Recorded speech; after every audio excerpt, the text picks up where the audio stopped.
In the natural and alternative health worlds of today, anti-inflammatory is the buzzword. It's the name of the game. And in a lot of people's minds, it is the root of many different chronic health issues.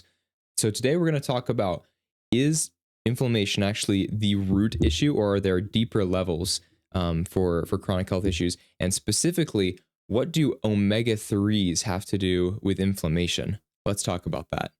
Hi, I'm Pierce Whitley, your integrative health practitioner, bringing you weekly inspiration to help you pull up your health issues by the root. As we cultivate balance in our bodies, our soil will become inhospitable to symptoms. Welcome to Vitally Balanced. Today we're going to be talking about what omega-3s actually do in your body and why they're anti-inflammatory, why they're so good for us, some of their insane benefits, like reducing the risk of cardiovascular events massively. So let's jump into it. First, we need to get a little bit of a baseline of understanding before we talk about what omega-3s do. We need to talk about what they are. So omega-3s are fats. They are fatty acids. They're technically in the fat macronutrient group. They're not a vitamin or a mineral, they're a fat. And that's going to be important later on. And there are several types of omega-3s, but we're going to focus on three main types today. And that's going to be ALA, or alpha linolenic acid. And that's your short chain omega-3 fatty acid. That's the type that you'll typically find in plant foods that we'll talk about omega-3s, like chia seeds and flaxseed, will be the short chain ALA, alpha linolenic acid. And you don't need to memorize this, but just remember that plants have short chain omega-3s because that's also going to be important later. And then there are two other types of omega-3s. There's EPA and DHA. And EPA and DHA are your longer chain omega-3s. Those are the type of omega-3s that you'll find in animal foods, specifically in fish, because fish will have a much higher omega-3 ratio, omega-3s to omega-6 ratio. And these two fatty acids, omega-3s and omega-6s, are kind of like two ends of the scale. Omega-3s will cause the scale to lean more towards an anti-inflammatory state, and omega-6s will cause a bit more of an inflammatory state. And so it's not that we don't want any inflammation, but the problem is that in our society today, we're getting way too much inflammation, and so we need to rebalance that scale. So what do omega-3s do? Well, first of all, since they're fats, they are going to make up portions of your cell membrane. So if you think of your cell, the membrane is the very outside layer that separates the cell, or the inside of the cell, from the outside world. And that is a very important place as well, because if you think about your cell like a city, and the cell membrane is the city wall is really important because it keeps out, like if you think of in more ancient times, it keeps out predators, it keeps out bad things basically, and it lets in good things selectively. And so that's why our cell walls are a semi-permeable membrane. Sometimes things can get through because our cell chooses to let them through. And it's incredibly important that our cell membranes are functioning correctly, because if they are not, then we're going to start having issues getting good things into the cell and keeping bad things out. And that's going to spell disaster for the entire cell. And when things go wrong at the cellular level, things go wrong at the macro level in our body as well. That's when we start seeing symptoms pop up out of nowhere. And so omega-3s are incredibly important because they keep the cell wall in a healthy condition so that it can do all of those things. And omega-6s also make up the cell wall. And again, they have that balancing act of anti-inflammatory omega-3s and inflammatory omega-6s. And the way that omega-3s have this anti-inflammatory effect is by giving off signaling molecules, specifically anti-inflammatory signaling molecules that are going to tell our body to begin resolving inflammation and to not let it go on forever. We're going to use the inflammation for what it's useful for. Maybe we're fighting off a pathogen, and after that, we're going to close up shop. We're not going to let the inflammation have a longer run than it should have. And that is what is so beneficial about omega-3s. The long chain omega-3s specifically are associated with these benefits, EPA and DHA. And so those are the types that you're going to get from fish. And that's where you're going to see the really anti-inflammatory benefits, the eye health benefits, and brain health as well.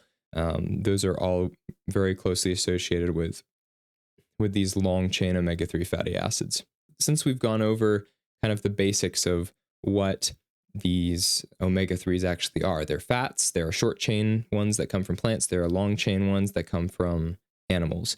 And so how are we going to get them in our diet? Well, we eat plants and animals that have them. But it's a little bit more complicated than that. EPA and DHA are the ones that we really want. They're the most beneficial type of omega-3s. And ALA, the short chain ones from plants, those are still good as well. Here's the issue though. It's not just that in our society we're not eating enough omega-3s. That's very true.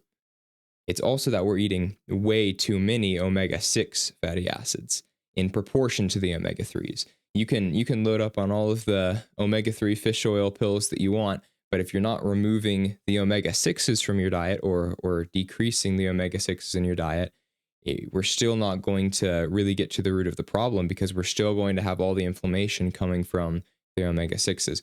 And so based on what research you read, you're going to want to have about a 1 to 3 ratio, one omega-3 for every omega-6. And then some research even says that you should have as low as a 1-to-1 ratio. So for every one omega-3, there's one omega-6. Generally, like the 2 to 3 omega-6s for every one omega-3 is generally a good ratio. And we have lab tests that can look at that. If you're interested, definitely apply to the private wellness practice, and we can help you test your omega-3 levels and see what level of supplementation you'd actually need. But now we have a two-pronged approach how we can go at this. We need to remove the omega-6s from our diet and add in omega-3s. Otherwise, this, again, it's not going to work. And so how are we going to actually remove omega-6s? Where are they in our diet? Well, a lot of times we're going to find the omega-6 fatty acids, the more inflammatory ones, in processed foods specifically, with especially a lot of the seed oils that you see added to your food. If you are eating potato chips, they're cooked in seed oil. If you're eating crackers, if you have bread, if you literally anything that's processed food, I pretty much guarantee you it has got some form of vegetable or seed oils in there. And the reason why you might think, oh, well, seed oils, vegetable oils, that sounds like healthy, right? The problem with vegetable and seed oils is first of all, if you think of an olive or an avocado, they're more squishy. If you squeeze them, you could like see, okay, I can get oil from these. We're not meant to squeeze oil out of seeds, out of seeds. A process with about a dozen steps of how you actually extract oil from the seeds. It includes really high pressure, chemical solvents. It involves bleaching and deodorizing. And there's this big, long process. And so not only are we having these seed oils and vegetable oils that are very high in omega-6 content, and that's the more inflammatory content, but now they have also been removed from their protective casings, from the seeds that are holding those oils, and stripped of all their antioxidants that are protecting them from damage. And so now we've just got a problem, because we've got fats that are inflammatory and they're vulnerable to damage. And if you think of you're building your city wall with damaged bricks, that's not going to go over so well. It's going to cause brittle city walls or brittle cell membranes, and that's going to cause other problems down the line as well, besides just the inflammation from the omega-6s. So first action item, reduce processed foods. Now, this doesn't mean that you're going to cut out every bit of processed food from your life right now, especially if you load it up on it. That would be great. But logic tells us that's probably not going to happen.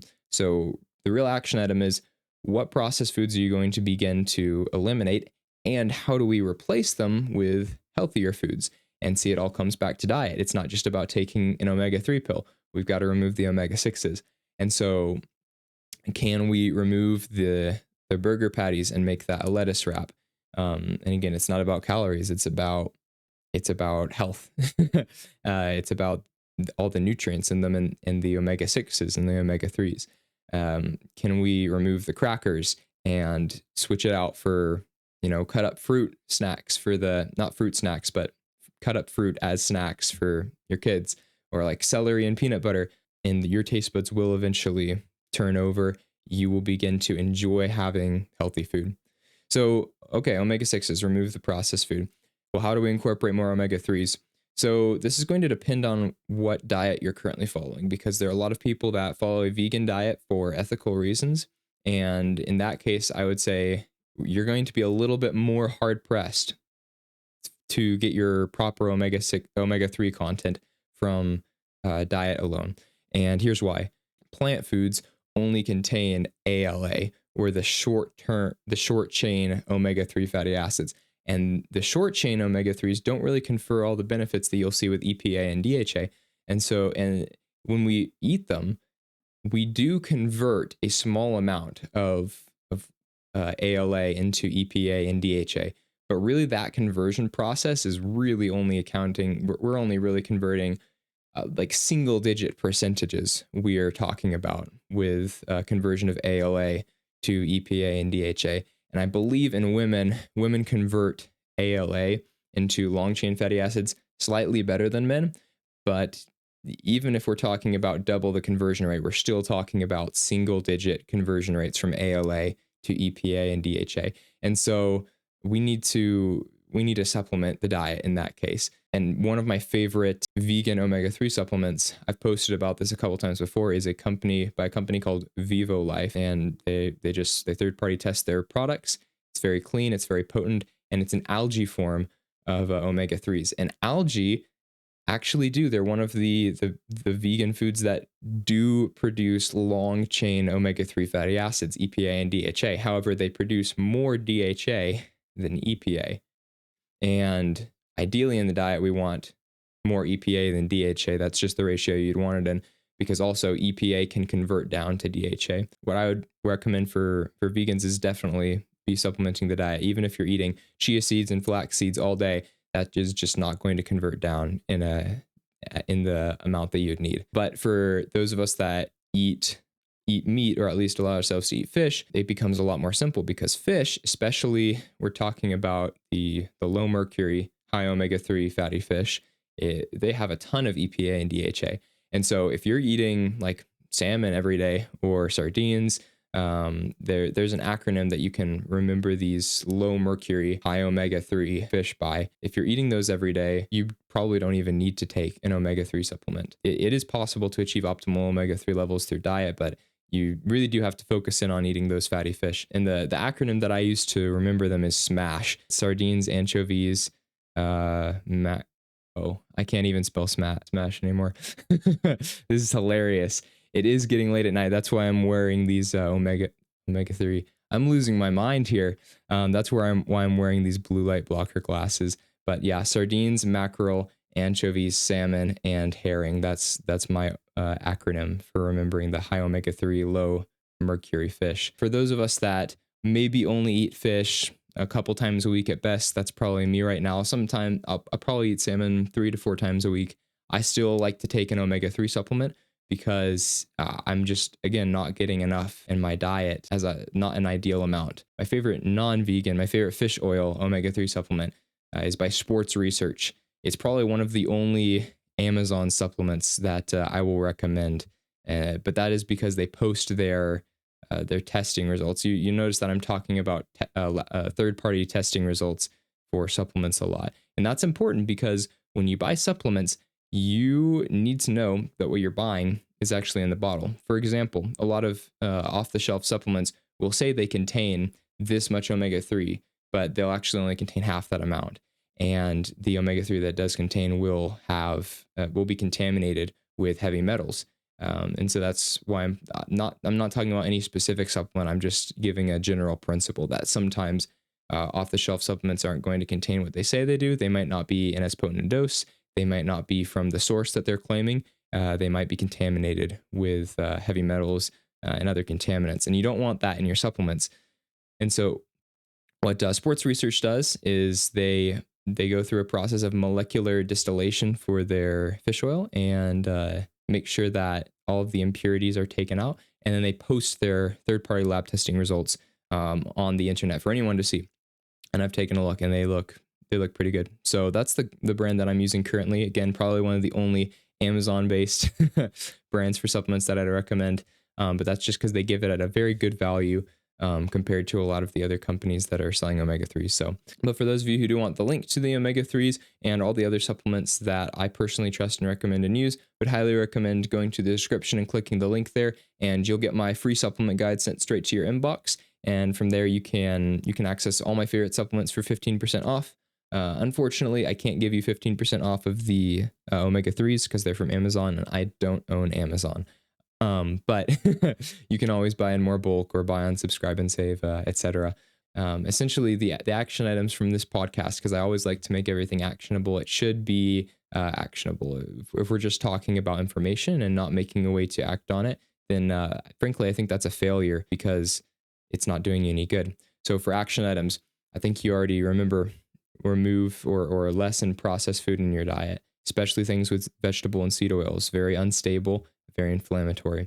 And the other is to incorporate high omega-3 foods into your diet. So if you're vegan, do try to incorporate more of the chia seeds and flax seeds and even some of the walnuts. Those will help increase your omega-3 levels from the bottom up, starting with the short chain. But really, if you're eating a vegan diet, omega-3s does need to be one of those things that you're supplementing with, the algae form of omega-3s. And I don't really love the pill form of algae omega-3s because they use some binders and things like that I don't necessarily love in those. But the liquid form by Vivo Life that I recommended is my top recommendation. And if you're an omnivore, you eat fish, I would highly recommend eating fish. Get those omega-3s. And if you're not a huge fan of eating fish every day, or at least you're only eating it maybe once a week or so, would highly recommend getting an omega-3 supplement. And I believe the statistic there is that it correlates with the highest omega-3 levels. They correlate with a 90% risk reduction for sudden cardiovascular events. That study was crazy with the results they posted. The benefits from omega-3s are real. Again, brain health, eye health, cardiovascular health especially. We could do a whole entire other podcast about the cardiovascular benefits of omega-3s and the flexibility that they lend to your arteries, and again, reducing that risk of cardiovascular events. But if you did enjoy this episode, if you feel like someone else in your life is on the omega-3 train but might need this additional explanation, make sure to send this podcast over to them, whether you're watching it on YouTube, you're watching it on Apple Podcasts. Tell them to head over to Vitally Balanced, view that newest episode, and become informed about omega-3s and omega-6s as well. And if there are topics that y'all would like to see, make sure to shoot me a DM over on Instagram. That's probably where it's best to go get in contact with me. And I'd love to talk about things, have conversations that are important to y'all that will help you. As always, thanks for watching, and I will see y'all next Thursday.